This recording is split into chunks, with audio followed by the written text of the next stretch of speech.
Hello, hello, and welcome to the Everyday Healthy Human podcast. I am your host, Jen Rulon, and you may know me as Coach Jen.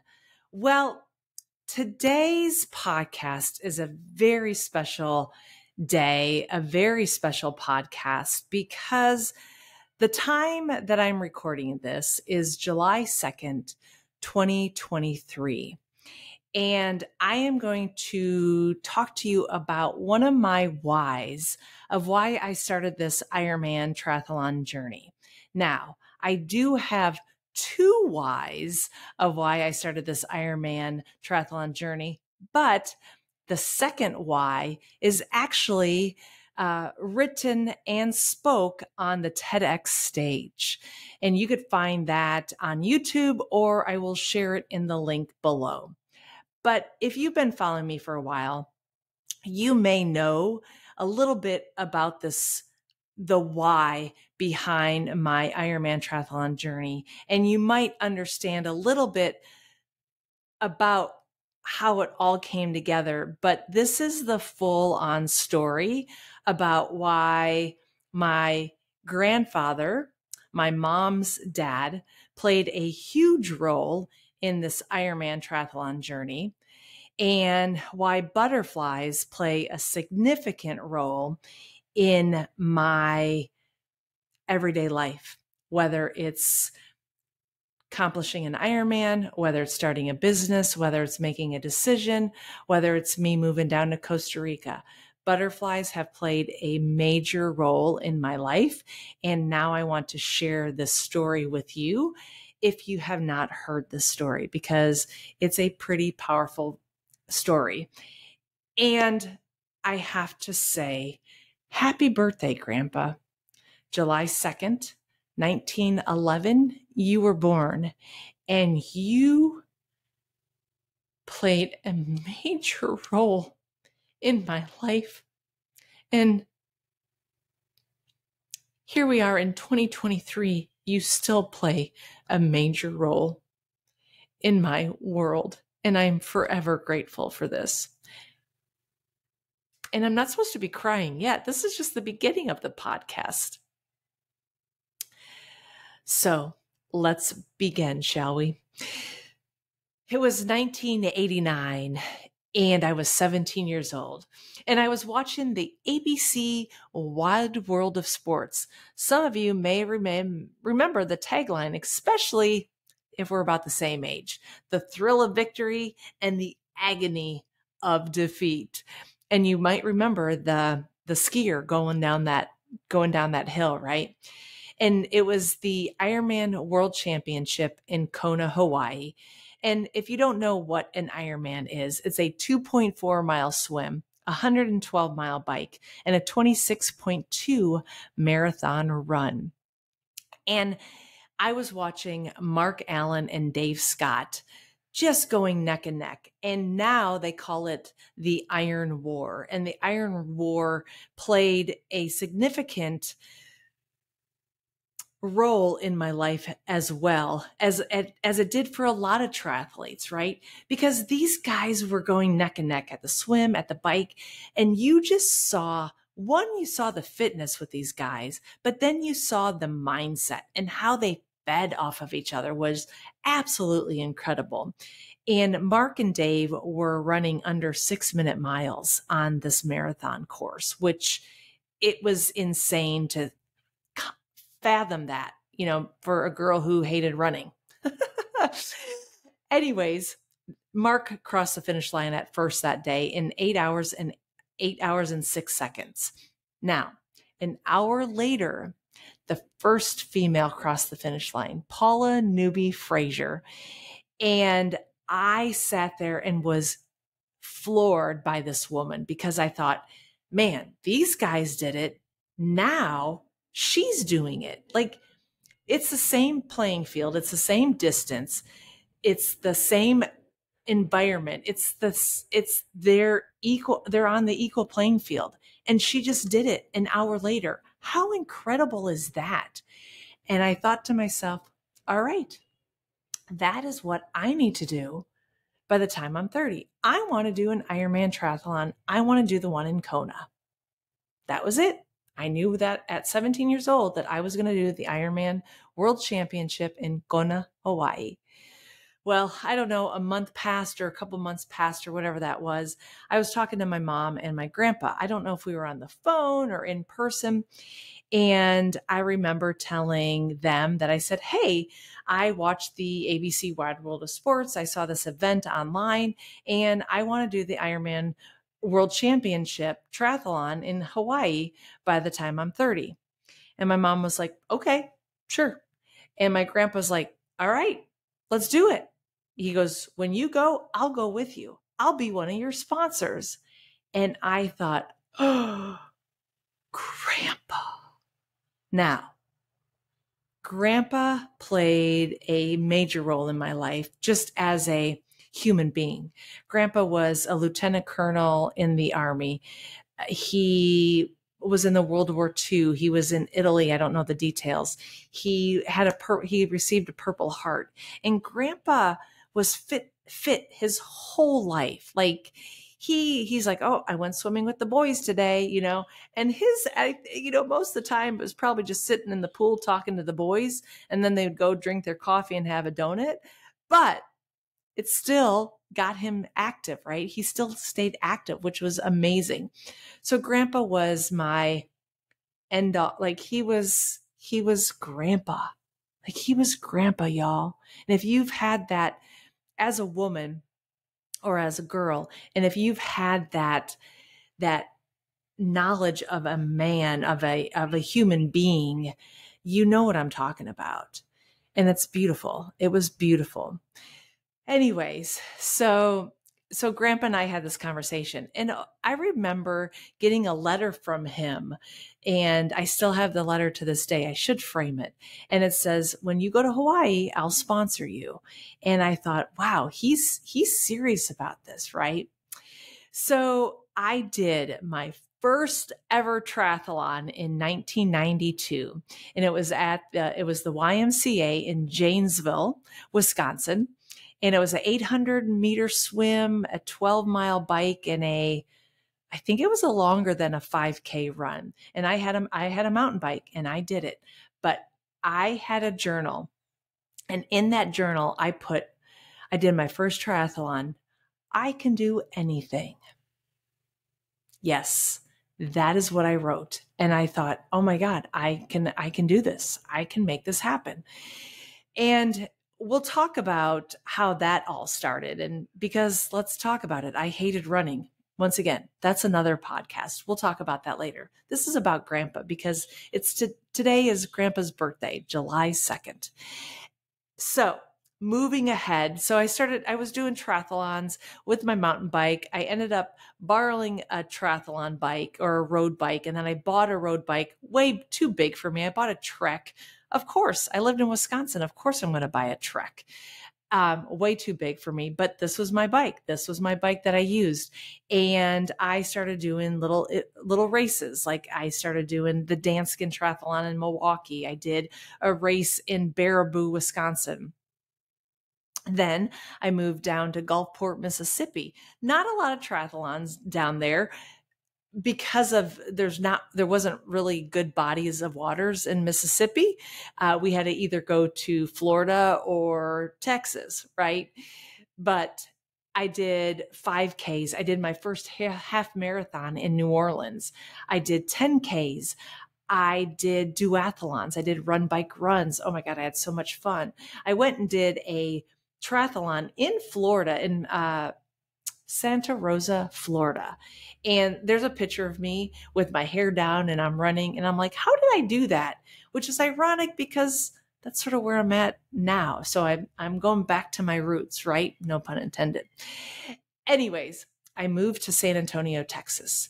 And at this point, I didn't really get into the triathlon, but I started running. And that's when I did my first marathon because I thought, if I'm going to do this Ironman thing, I have to figure out how to do a marathon. We'll talk about that in another podcast. So then I said to myself, oh my gosh, I am about to turn 30, and I have this goal of doing the Ironman Triathlon. And I really wanted to do the Ironman World Championship Triathlon by the time I was 30. But I realized that, that's not going to happen. But I can at least do an Ironman Triathlon, right? So in 2000, I signed up for Mrs. T's Chicago triathlon. It was an international distance. It was an Olympic distance triathlon. It was a 1.5K swim, a 40K bike, and a 10K run. And guess who I met? I met Paula Newby Frazier, the woman that inspired me to do the Ironman Triathlon. And I was very overwhelmed and very touched. Bought a t-shirt. She signed it for me. I still have that t-shirt to this day. And then I hired a coach because I knew that I was like, oh my God, I'm about to turn 30. I got to do an Ironman, and I want to do a half Ironman before I do an Ironman as well. So I signed up with a coach, Shelly O'Brien, still coaching to this day. And I signed up for an Ironman 70.3 in Lubbock. And I signed up for Ironman Wisconsin in 2002.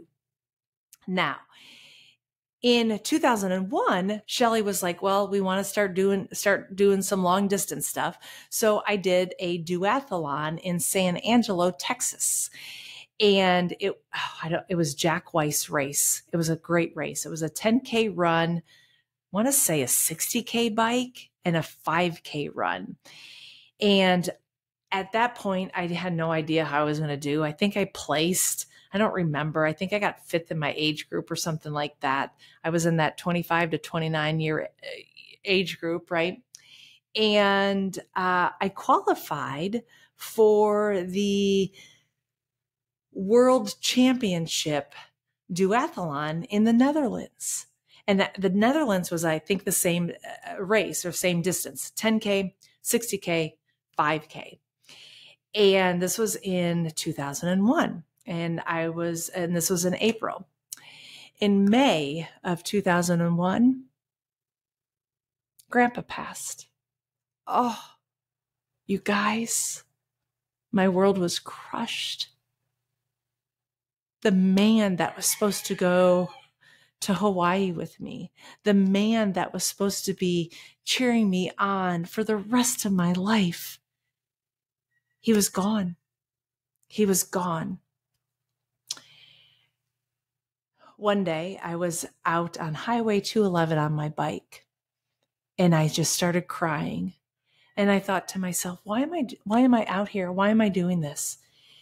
My grandpa's not here with me. He's not going to be able to race with me. He's not going to be able to go to Hawaii with me. Why am I getting ready for this duathlon? This is ridiculous. My grandpa just passed. As I was cresting a hill on 211, I had this thought in my head, and I was crying, and I just missed Grandpa so much.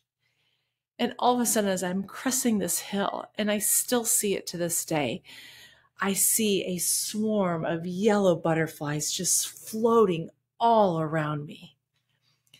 And I just stopped. I stopped my bike, and I thought, oh my God, Grandpa is still with me. Grandpa is still with me. He's going to be with me for the rest of my life. He is going to be with me for the rest of my life through butterflies.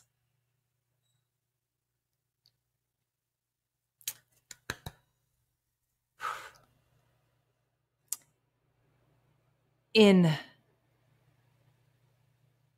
2001, September 10th, I accomplished the long distance duathlon in the Netherlands on Grandparents' Day. And my mom was there cheering me on. And we saw butterflies as we were hugging.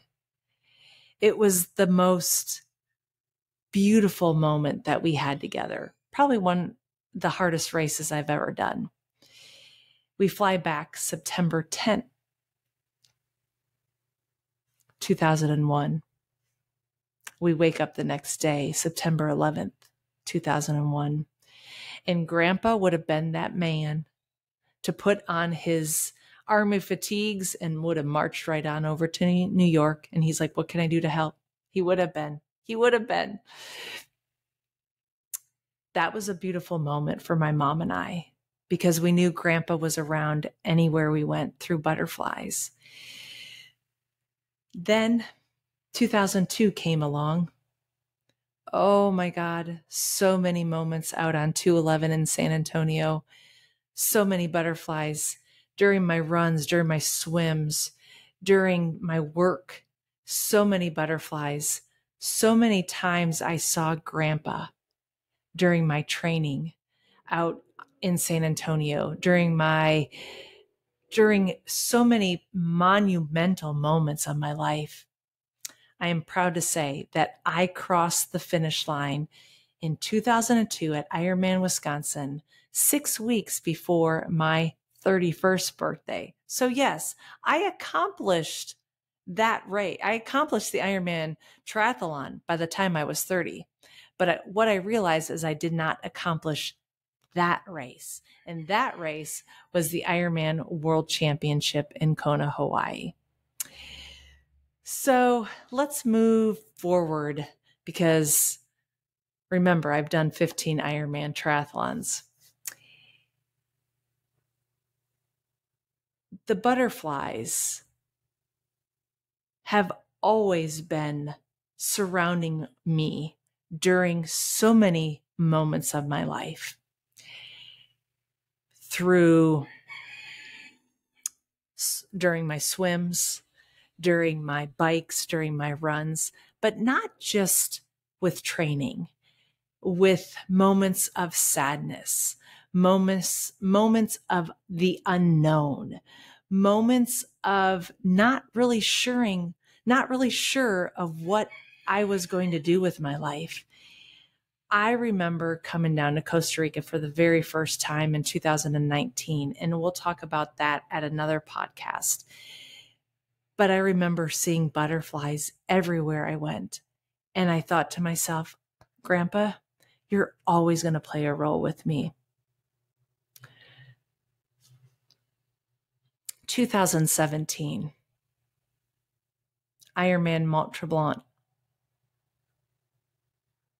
Butterflies carried me to that finish line. And not only was it butterflies, but it was the support and the love that I had from my husband at the time, from my family. My sister-in-law, my niece, my nephew was there. And the butterflies that I saw in that course, there's a butterfly right outside my window right now. He's watching us, you guys. 2017 was one of the best years of my life, one of the most monumental years of my life, because I qualified for Kona at Ironman Mont Tremblant with my husband at the time. It was an absolutely beautiful moment.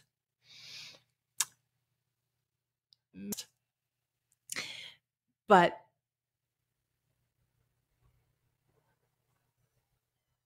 I placed third in my age group that day.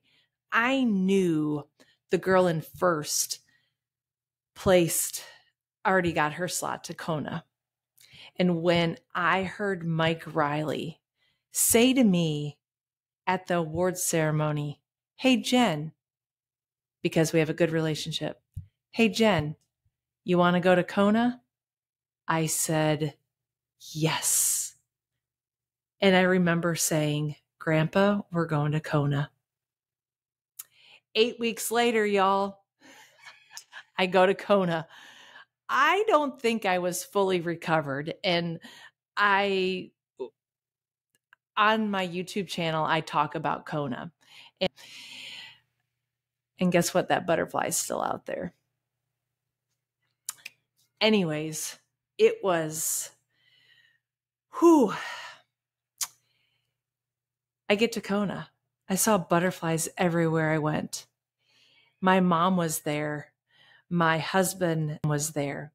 My best friend and her good friend was there. My mom's friend was there. There were so many people cheering me on that day. But you know who was cheering me on that day? And who has cheered me on since the moment I said to him that I wanted to do the Ironman World Championship? It was Grandpa. That was a tough race. It was probably one of the hardest races I've ever done. It was 8 weeks after I qualified, so my body wasn't recovered by any means at all.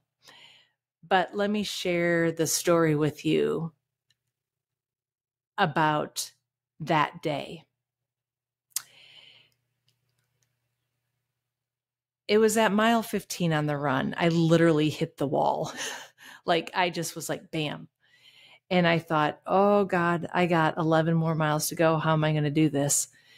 And I saw butterflies throughout the course, the rest of the way home, the rest of the way to the finish line. And as I was going down, I can't think of the road, as I was going down to turn right on Alihi Drive, I saw my mom and I saw her best friend, Kathy. And I looked at her and we made eye contact. And her and I both knew that Grandpa was with me that day. We both knew. And y'all, when I turned right on Alihi Drive, I saw the lights. I saw the red carpet. And I did not want that race to end, because I didn't want to forget about Grandpa and that goal that we had together. And if you go back into my Instagram or my Facebook, you will see the ugly cry because I accomplished a goal that I set for myself 28 years ago. And I didn't want it to end because I didn't want to forget about Grandpa. I didn't want to forget that moment that he was with me the whole time.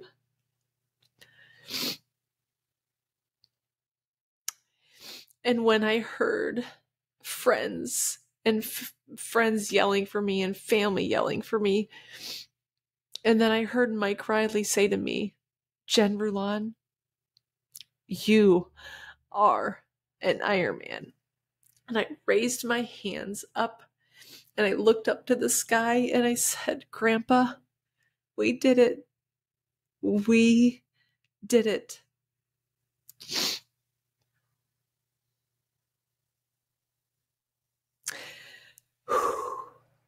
We did it.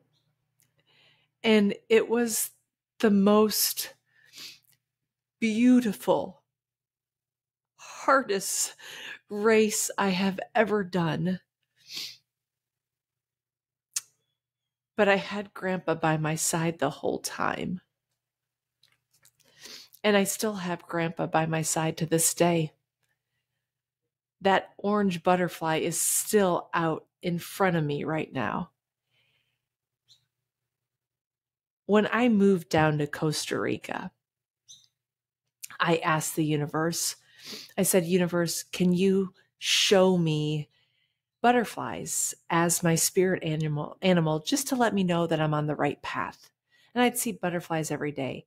Finally, I asked the universe, can you please show me a blue morph butterfly as my journey to know that I am on the right path as I'm living in Costa Rica? That's another podcast in itself. I've seen many blue morph butterflies. I've seen many butterflies on this journey of mine since 2001. And I know it's Grandpa. I know Grandpa surrounds me every single day.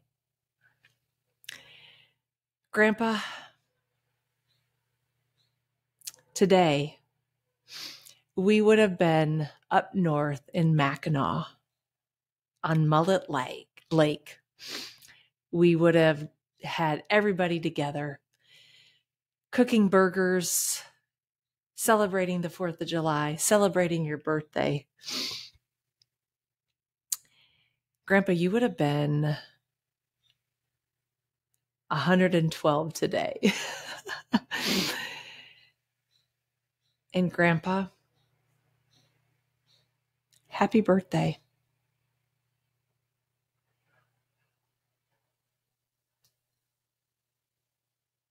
Grandpa, I'm going to keep chasing butterflies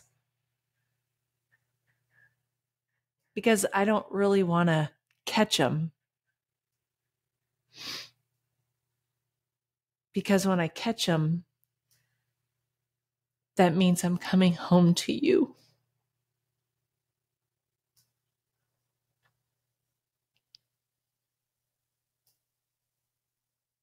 Oof. There you go. That's the real Coach Jen. And that is my why of doing the Ironman Triathlon. If y'all like the Everyday Healthy Human podcast, you know what to do. Share, comment, subscribe, like, do everything you can to get this podcast out, because as we say in Costa Rica, pura vida and ciao. Love you, Grandpa.